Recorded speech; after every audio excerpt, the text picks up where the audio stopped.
marketing, explosive growth, and revolutionary secrets that can catapult your business to new heights. You're now listening to the Underground Marketer Podcast with your host, Tudor Dumitrescu, the one podcast devoted to showing new businesses how to market themselves for high growth. Welcome to the Underground Marketer. This is the place where we deliver the real truth about marketing and explore big ideas that can help new businesses thrive and grow into big ones.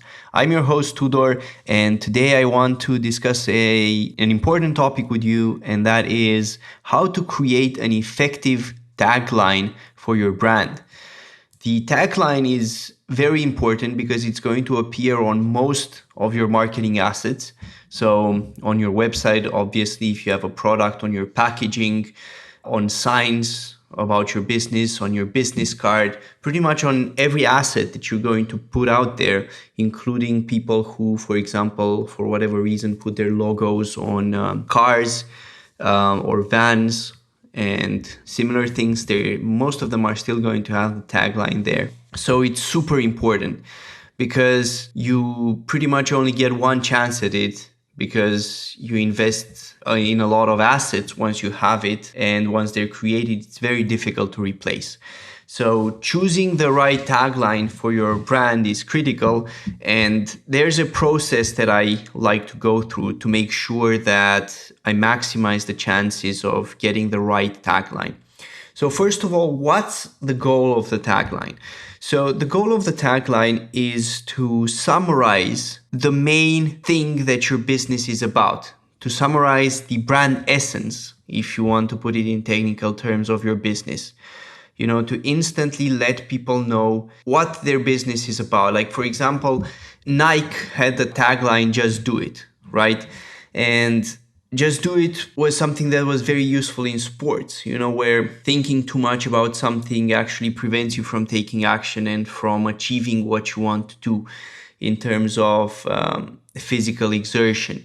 And it also means the dare to aspire to be like others, you know, just do it. Just be like your favorite athlete or whoever it is that you admire. So that's an effective tagline. So how do you go about creating that? And I think that you start by getting really clear about what your brand essence is. And the way I like to do that is, obviously, you have your brand name, whatever that is. So I like to take a piece of paper, a blank piece of paper, and draw a circle down the middle and write the brand name inside that circle. And from that point forward, I like to draw lines out from it and draw other circles where I put words or phrases or concepts that I associate with the brand. So when I hear your brand name, you know, what things do I associate with that? And I'm going to start putting them down. So for example, let's say that it was Nike. I associate a swoosh with Nike. What else do I associate with a swoosh? Victory, well done, completed, something like a check mark. All those things are things that I associate with a swoosh. So then I would expand this network, you know, from circle to circle, and expand it to the point where I really build a network that summarizes what the brand is about and what it makes you think about. When you do this exercise, it's also very useful if you have next to you a visual guide of the brand. So you don't just see the name, but you can also see some pictures that represent what the brand is about, some colors that represent your brand and that are used in your brand. And having such a visual guide to help you is going to help your brain create more associations that are relevant to your brand. Because the point here is that you want to uncover the associations that exist in your brand, and you want your tagline to be as comprehensive as possible of all those associations, right? So that's why you want to build the network, and it's very important that you go through the process. And typically, it's not something that you can do quickly. You know, like all creative work, it takes time. So when I do this, I like to do it over a longer period of time. I like to carry a small notebook with me where I have the drawing and I keep adding to it as stuff comes to me. Because the best ideas and the best associations are always those that come to you after you immerse yourself in the material for quite some time, right? They're not the necessarily the ones that first come to mind. So that's what you would do. If you have a visual representation of the logo, obviously also have that, not just the name to look at, and just think about all the associations and make a note of them, build a network out of them, and then look at it. And once you have that network, it's going to be easier to you to narrow down on exactly the associations that you want to embed in your tagline. So after you go through this process and you've created the network, then the next step is obviously to try to condense the feel of your brand, because it's not something intellectual at this point. We're dealing, let's say, with the unconscious, and people are going to feel these things even if they don't consciously realize that that's what's going on. So you need to go from the abstract level of the network to immerse yourself in it, and try to get a feel for your brand. What's the feel of your brand? And whatever that is, that's what you want to convey in your tagline. Typically, your tagline is going to be anywhere, from 2-3 words to maybe 10 words, 10, 12 words at the most. And it's going to convey the essence of your brand, and remember that the essence is not something that's brainy and that's super logical necessarily, but it's more of a feeling. What sort of feeling is your brand communicating? That's at the essence, at the core of your brand. So that's basically the process that I go through. Now, there is something else that you need to do in this process if you're actually creating this for a brand that's entirely new, right? So let's say that you want to put a new brand out there and it's never been put there before, right? And you want to create an effective tagline. So obviously you may not have all the assets in place. Maybe you don't even have a logo yet, right? But you think about creating one and you're asking yourself, how should I go about this process of coming up pretty much with my brand essence? So the way I do this is I also use a network, but I'm going to use it in a way that's a lot more imaginative, So rather than putting a big circle on the page and writing the brand name and then going off with associations that come to mind when I think about it and putting other circles, connecting them and blah, blah, blah to build a network, right? I'm going to do it more imaginatively, right? So what does that mean? So let's say that I will start from the very vague feeling that I want people to have. And I'd start by collecting images, colors, and other visual representations of that feeling. So let's say that you want to convey the feeling of strength, masculinity, and vigor. So how would you go about doing that? So, well, the first step for me would be to go out and search on Google, for example, or anywhere where I can find images, strong men, for example, and see what sort of images come by. And then write all those stuff down, or maybe even have a folder where I collect them. So probably I'm going to get images of cowboys, of men riding horses, men driving fast cars, men in the gym, men pushing big weights, men training, military. That's the sort of imagery that I'm going to get, right? Because that sort of imagery evokes the brand essence that I want to convey.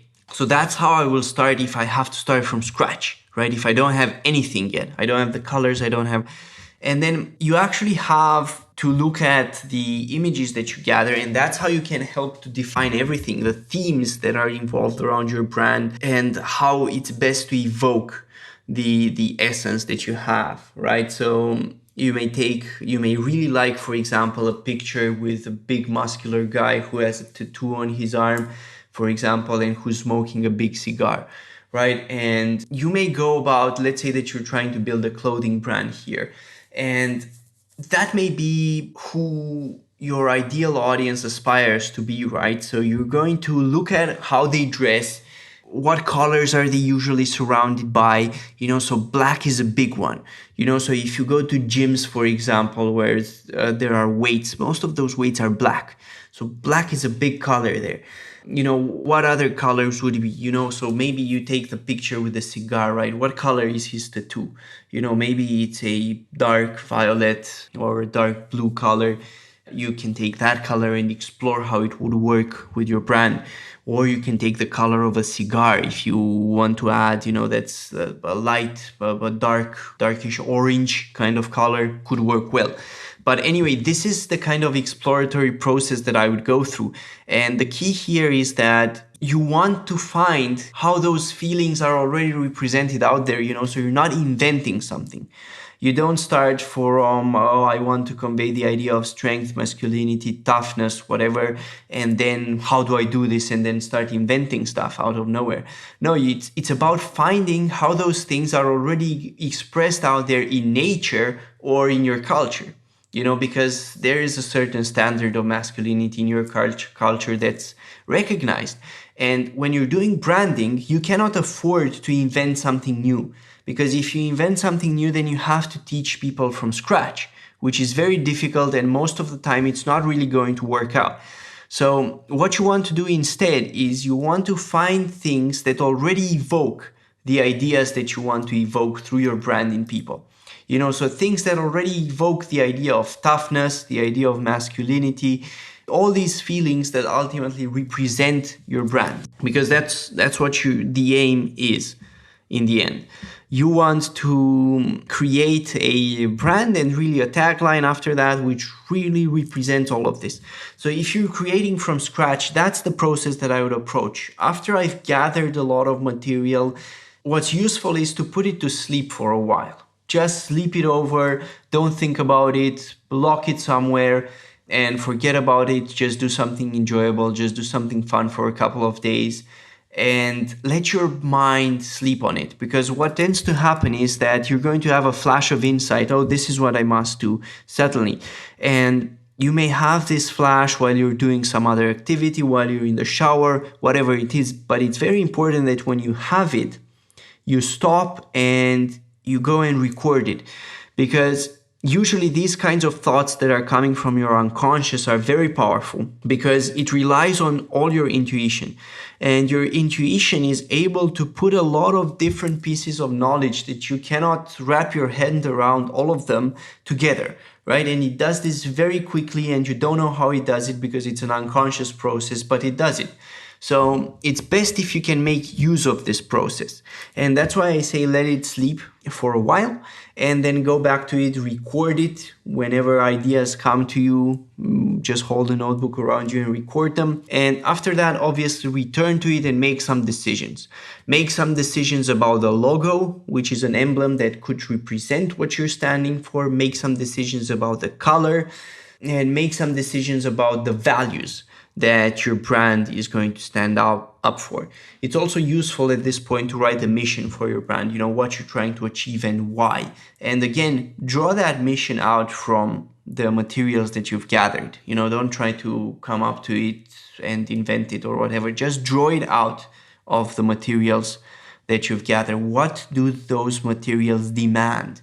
What does that kind of lifestyle, masculine, strong, vigorous, whatever, what does that life demand out of people? And that's how you pull it out. Once you have that, then the next step obviously is to play around with your tagline.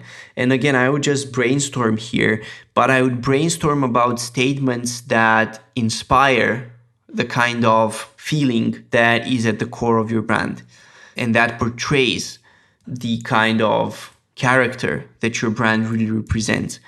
And it's going to take a while, again, to do this.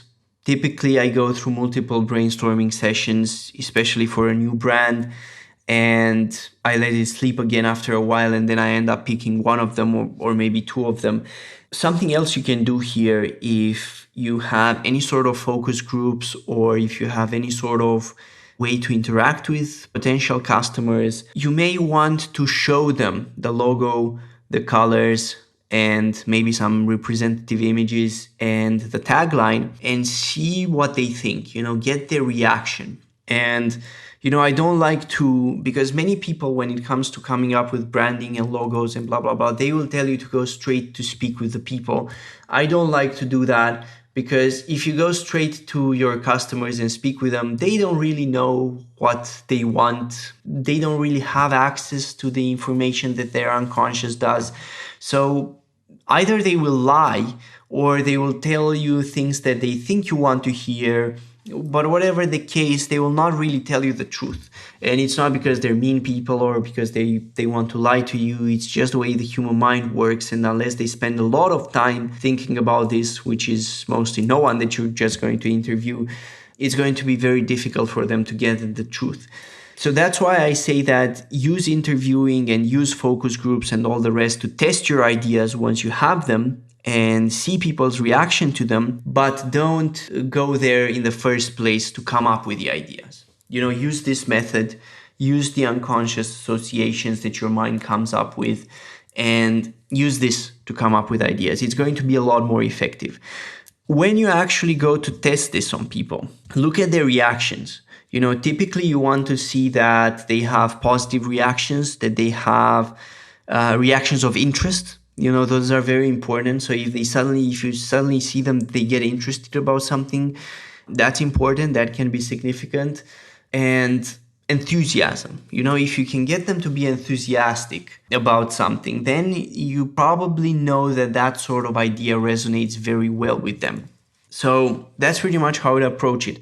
After that, after you do some preliminary testing, you would get really solid on the most effective ideas that you've had, and then build the rest of the brand, including the tagline.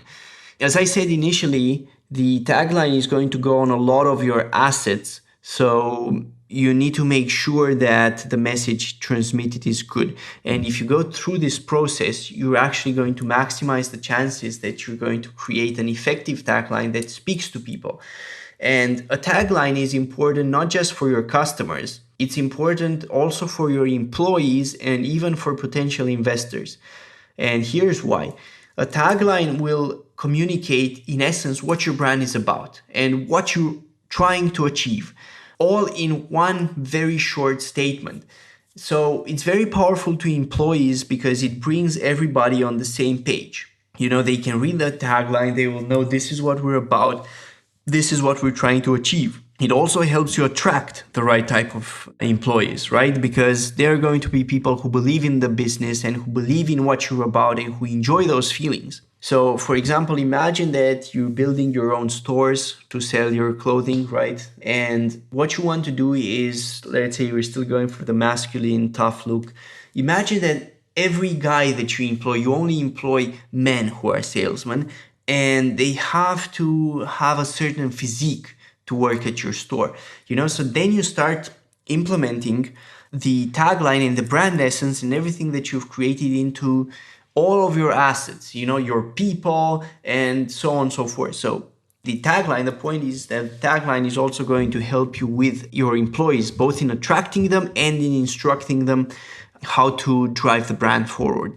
And finally, it also helps you with your investors. So if you want to present your idea to an investor, it's very important that you have a tagline that illustrates what your brand is about in a very clear way, where they don't really have to think about it. They intuitively know it, they feel it, and it's right there for them. Because then it's sort of easy for them to know if I want to be part of this or if I don't. And the key is that a strong brand which really fits into the culture and which is going to really resonate with people is something that strikes deep inside. So think about Nike again and Just Do It.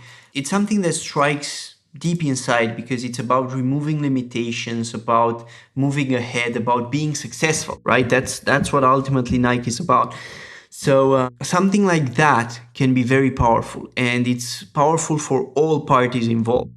So that's pretty much it about the process that I go through to come up with an awesome tagline. So remember, it's pretty simple. So you start, but again, simple but not easy, as I like to say. So you start with either having a brand, so a brand already exists.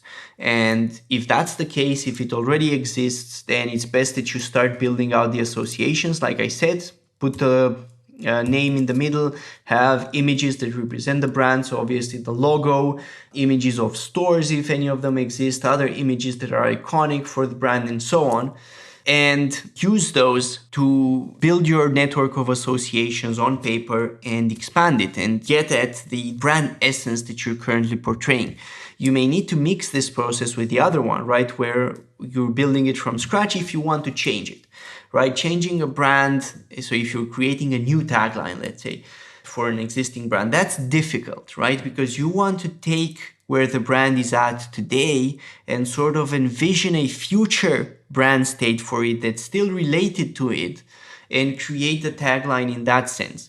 So you would need to bring in the other process, which is basically where you build a brand from scratch and you build a tagline from scratch. So then obviously, as I said, go out there and look into nature and collect images, collect fonts, collect colors, collect everything that portrays the feelings that you want to portray and that you want to evoke. So that's the key there if you're doing it from scratch. And remember that a tagline doesn't have to be long. It's going to be 2 to maybe 12 words at the most. So it's not very long. It needs to condense a lot in a very short statement. Think about Apple when they put out the Think Different tagline, right? Which was, again, very impactful. Think about how their initial logo, with a rainbow color for the apple, played in with the Think Different tagline. Think about how the apple, which had a bite out of it, and the imagery of Adam and Eve eating from the apple and being rebellious in the Garden of Eden, plays with the concept of Think Different and being opposed to authority. Think about all those images, right? And even the Big Brother ads that Apple put out there. Think about all those images and you will see that they can be summed up in the 2 words, right? Think different. So that's what the tagline has to do. It has to sum up the essence. What's the feeling that's behind being rebellious, disobeying authority, going down your own path, being creative, and so on. What's the key behind all of these? And it's thinking different in that case. So that's why that was the tagline, and that's why it was so successful. And finally, of course, remember that it's very important that you get it right, because with the tagline, you don't really get a second chance. Especially if this is going to go on physical products, on your packaging and so on, and you're going to send out products into the world, it's very hard to change. So it's really important to get it right from the get-go. Even if you actually work with a professional and you pay people thousands of dollars, to get it right for you, it's very important that you do that, because otherwise you're going to regret it. Otherwise you're going to regret it and it's going to be super expensive to change it. That's why it's ultimately so valuable. So that's pretty much what I have for today. So stay tuned for the next episode. And until next time, remember, keep growing your businesses and providing massive value to the world. You are the reason why we're all growing richer, our freedoms are expanding, and we're all living in greater prosperity. Till next time.